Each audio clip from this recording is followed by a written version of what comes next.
L'invité du jour, Élise Lemo. Bonjour madame. Bonjour.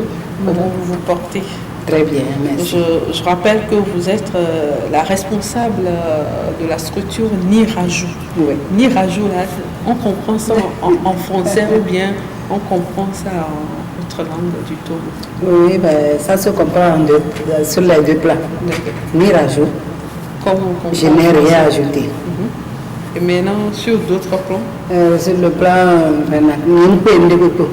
Ah, d'accord. Ça, c'est quelle langue? Ça, c'est levé. C'est levé? Oui. En cabinet, mon docteur Zobé. Ah, d'accord. Eh bien, hier, vous étiez en conférence de presse pour présenter deux de vos produits. Il y a le tukutu et le aoula. Oui. Si la régie le permet, on va voir les images. Les bouteilles sont avec nous ici. Le tukutu, on connaît, mais ce n'est pas en bouteille. Pourquoi on voit le tukutu en bouteille aujourd'hui? Merci pour la question.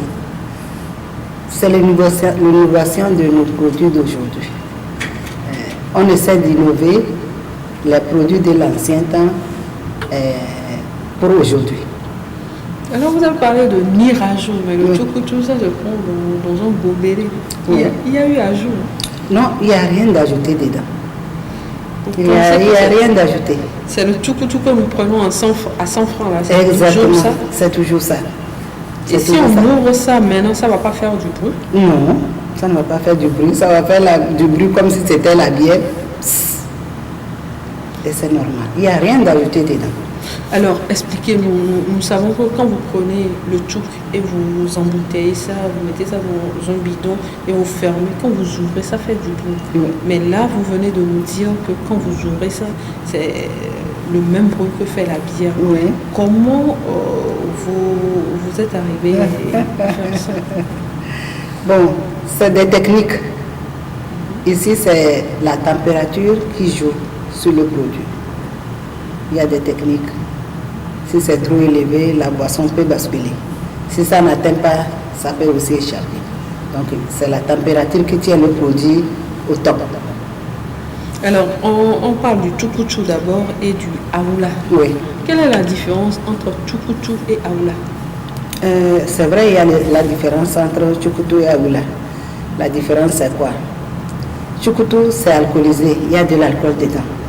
Si un enfant prend bien une personne qui exagère un peu en bouteille ou en calebasse, ça peut le saouler. Par contre, aoula, c'est comme si c'était Malta, Fanta ou bien tonique. Tout le monde peut prendre.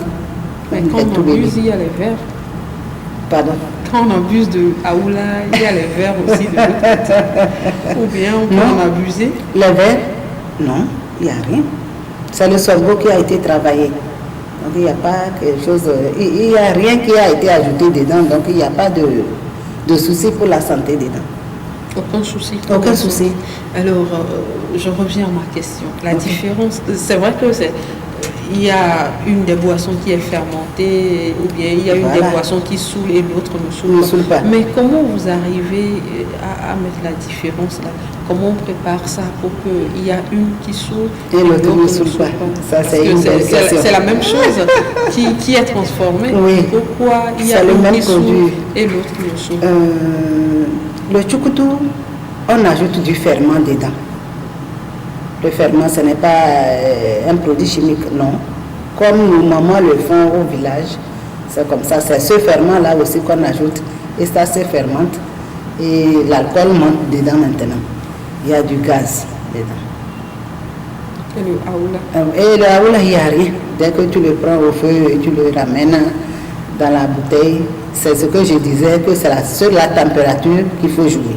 Alors, si la température augmente, ça veut dire que le aoula peut se transformer en tukutu? Oui, non, ça ne se transforme pas, mais ça peut, comment on va dire ça? Ça sera comme si c'était de l'eau. Et si la température aussi n'atteint pas, ça peut devenir aigre. Dites-moi, c'est vous-même qui produisez tout ça là, ou bien vous avez des gens qui produisent, vous venez en bouteille chez vous? Non, c'est ici qu'on le produit.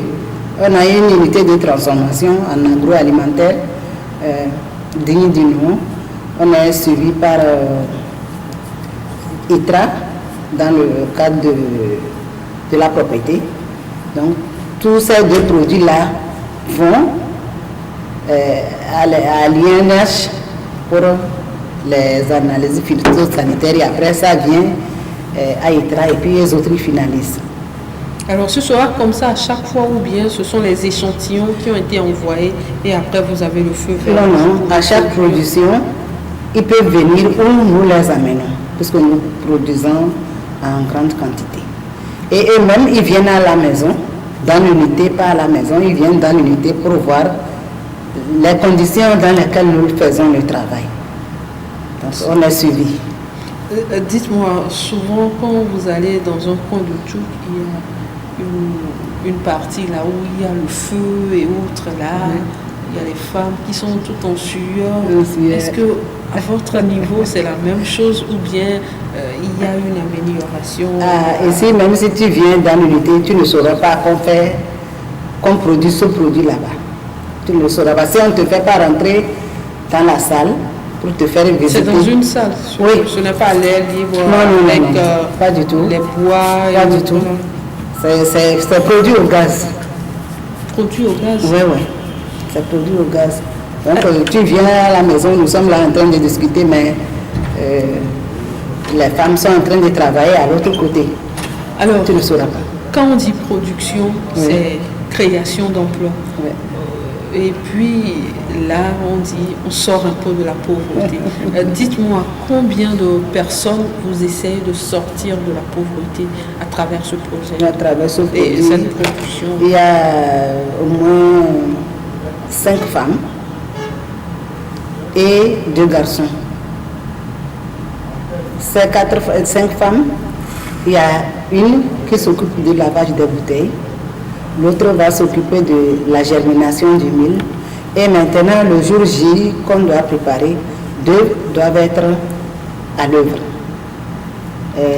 Pour les garçons, ils sont là dans le cas où on soulève quelque chose ou bien on veut prendre quelque chose qu'on ne peut pas et que ça intervient. Il faut que les garçons viennent, par exemple les grosses marmites, pour les enlever du feu. Il faut que les garçons viennent nous aider. Et voilà, pour mettre ça en bouteille, vous avez forcément besoin des garçons ou bien c'est... Non, pour mettre ça dans les bouteilles, il n'y a pas spécialement quelqu'un, mais c'est vous avez les machines à prendre. Oui, parce on a les machines. C'est pas avec nos mains qu'on ferme ça. Pas du tout, pas du tout. Besoin de l'eau. Exactement. Donc, dans le cadre de l'embouteillage, il faut au moins 2 garçons, quelqu'un qui est en train de capsuler, il faudrait en train de mettre dans le cuissin. Dites-moi, quand je viens chez vous, par exemple, avant de parler des points de vente du produit, quand je viens chez vous, par exemple, je dis je veux tchoukouchou ou bien aoula, une bouteille, je donne 100 francs ou je donne combien? Ça ne serait pas 100 francs. Pourquoi je l'ai dit? Avoir la présentation du produit, il y a beaucoup de... ou bien c'est à 500? Non, ça n'atteint même pas 500. Ça n'atteint même pas 500. Et donc, il y a beaucoup de choses qui l'entourent. Il y a beaucoup de dépenses dedans. C'est vrai, les gens disent non, c'est cher, mais je leur comprends. Par rapport à celle des calebasses, il peut trouver que c'est cher. Voilà. Donc, tout ce qui l'entoure, ça doit être un peu plus cher que celui des calebasses. Eh bien, on vous retourne en même temps les bouteilles, comme on le fait dans les bars ou bien... Exactement. Nous, notre souhait, c'est que les bouteilles reviennent à l'unité. Sinon, on risque de basculer. Les bouteilles sont chères. On ne les trouve pas sur la place ici. Il faut aller dans les pays voisins pour en trouver. Donc, si on laisse passer, ce n'est pas un jus. C'est des bouteilles spécialisées. Donc, on doit les récupérer. Alors, on doit récupérer ces bouteilles. Avant de passer à mon autre question, vous devez répondre à celle-là d'abord. Où est-ce qu'on peut acheter ces bouteilles-là, le tchouk, le aoula? Où est-ce qu'on peut l'acheter? On peut aller dans n'importe quel kiosque. Bien, c'est uniquement dans le kiosque des produits togolais. Non, pas du tout. Il y en a un peu partout à Lomé pour le moment. Si on a même une petite boutique au niveau de l'Omégan où les produits Lirajou sont là. À part là, il y a les restaurants, les hôtels qui prennent un peu pour le moment.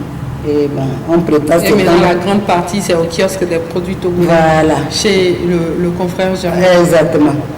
Alors, je rappelle à vous téléspectateurs que Madame Élise Limon est ici dans le cadre de notre partenariat avec le kiosque des produits togolais, le kiosque piloté par Germain Pouli.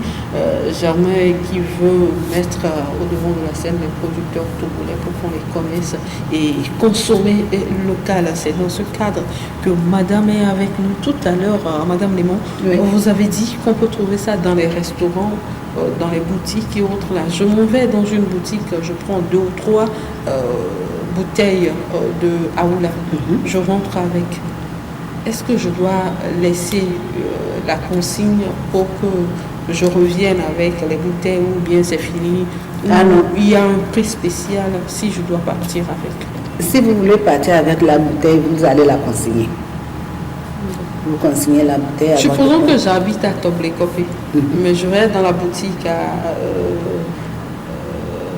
au kiosque, pas à l'Omégan, mais au kiosque des produits togolais. Au kiosque des produits togolais à Hedjrana, oui, par exemple. Okay. Est-ce que je dois faire un aller-retour entre Toblécopé et Hedjrana juste pour la bouteille? Et si je payais 200 ou 300? Voilà, si vous payez 100 francs, supposons que vous prenez une seule bouteille et puis bon, vous donnez 100 francs à la place et puis bon, on en finit, on n'en parle plus de ça. Ah d'accord. Ouais. D'accord. Les produits Malim sont disponibles, hein, comme elle a dit, dans les restaurants, dans certains kiosques, notamment kiosques des produits togolais, et dans une boutique à GTA, vous trouverez ces produits. Il y a 2 sortes des produits Malim. Il y a d'abord le Tukutu qui est fermenté et le Aoula qui est bon pour tout le monde, pour les enfants et pour les personnes âgées, ceux qui ne prennent pas de l'alcool. Madame, nous arrivons à la fin de notre entretien. Le 8 mars était la journée internationale de la femme. En mot à l'endroit des femmes qui nous suivent, des femmes que nous appelons entre griffes femmes au foyer, c'est-à-dire celles-là qui attendent toujours le mari. Qu'est-ce que je dirais? Je vais conseiller à mes soeurs de ne pas croiser les bras pour attendre le monsieur de revenir avant que les enfants ne trouvent à manger. Apprenons à nous battre, même derrière monsieur qu'on ne sente pas qu'il n'est pas là. Donc la femme aujourd'hui doit être pas au même niveau que l'homme, mais doit se battre presque au même niveau que l'homme. Merci à vous d'être passé. Bonne chance à vous et chers téléspectateurs surtout. Mais nous avons le numéro de Germain, votre numéro. Si quelqu'un a envie de se procurer de ce produit-là, okay. La personne compose quel numéro à part le numéro de Germain? La personne peut composer le move qui est 90 et pardonnez. Non, ça c'est Togocel. Ça c'est Togocel. Le move c'est 97 78 80 80. Le répétez encore. 97 78 80 80. Eh bien, le numéro move. Et le numéro Togocel c'est 90 01 62 52. Ce numéro est sur WhatsApp. Alors, ceux qui ne connaissent pas le numéro du responsable du kiosque des produits togolais, vous n'avez qu'à composer le 90 02 76 54. Vous composez également ce numéro et vous joignez le responsable du kiosque des produits togolais et vous aurez ces produits-là, les produits Malim, autant de fois que vous voulez. Madame, merci à vous d'être passée sur ce plateau. On espère vous avoir très prochainement dans votre émission. Merci beaucoup. Excellent dimanche à vous. Merci à vous aussi. Chers téléspectateurs, nous arrivons donc à la fin de notre émission. Nous allons la terminer avec la revue des titres. La revue des titres présentée par Régis Talpetti. Je vous donne rendez-vous dimanche prochain à partir de 13h. Au revoir.